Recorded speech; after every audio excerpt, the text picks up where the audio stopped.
ইন্না লিল্লাহ। আকস্মিক নৌ দুর্ঘটনা।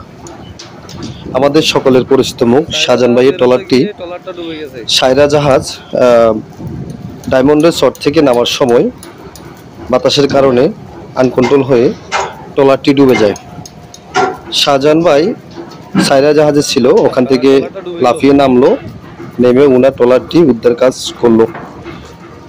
কিনারে চাপাইছে, যতটুকু দেখছি কিনারে চাপাইছে।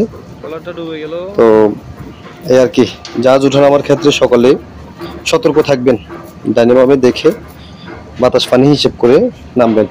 আশা করতেছি সকলে ক্ষমা সুন্দর দৃষ্টি দেখবেন, যদি ভুলভ্রান্তি হয় কেউ খারাপভাবে নেবেন না।